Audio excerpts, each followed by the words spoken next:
Setelah sempat ditiadakan akibat pandemi COVID-19, pawai ogoh-ogoh pada hari pengerupukan kembali dilaksanakan. Pemuda pun sangat antusias melakukan pengarakan ogoh-ogoh yang sudah dibuat dari jauh-jauh hari.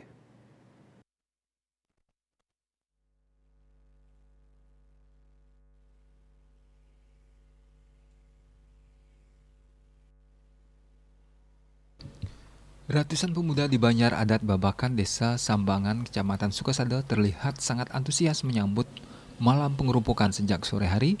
Mereka sudah mempersiapkan ogoh-ogoh yang akan diarak di pinggir jalan. Ogoh-ogoh tersebut akan diarak dari perbatasan hingga sampai setre atau kuburan. Tidak hanya kalangan pemuda, pawai ogoh-ogoh ini juga ikut diramaikan pemudi Banjar. Salah satu pemudi, Indah Laksmi, mengaku senang pawai ogoh-ogoh ini bisa kembali dilaksanakan. Mengingat sebelumnya di desa setempat pawai ogoh-ogoh ini tidak digelar akibat pandemi COVID-19. Tahun ini kita merayakan pelaksanaan ogoh-ogoh ini karena tahun lalu kan udah nggak ada, 2 tahun lalu udah nggak ada ogoh-ogoh. Sekarang semoga di tahun kedepannya lebih meriah lagi ya. Kali ikut ngarak ogoh-ogoh ini kak? Untuk sebenarnya sih baru kali ini.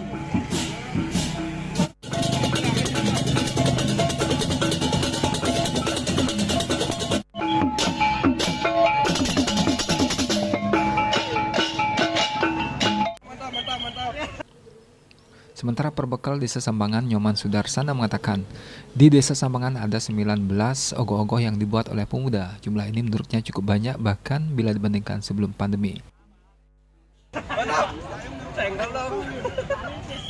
Sekarang lumayan antusias dari pemuda yang ada di tempat ini yang ada di wilayah Sambangan dengan jumlah ogoh-ogoh yang ada seluruh desa yang terdeteksi itu ada 19 ogoh-ogoh. Jadi kita melihat dari sana antusias dari umat Rumi yang ada itu sangat bagus. Karena apa? Kita mengingat juga melihat sudah dari tahun 2020 tidak sempat ada euforia atau adat budaya yang ogoh-ogoh ini tidak terlaksana. Diakibatkan karena kejadian.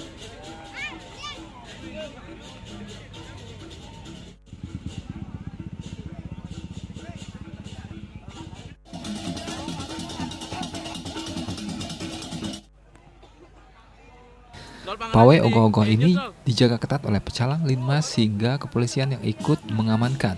Ogoh-ogoh yang diarak dari batas desa akan dibakar di setre atau kuburan. Komang Yuda, Bali TV.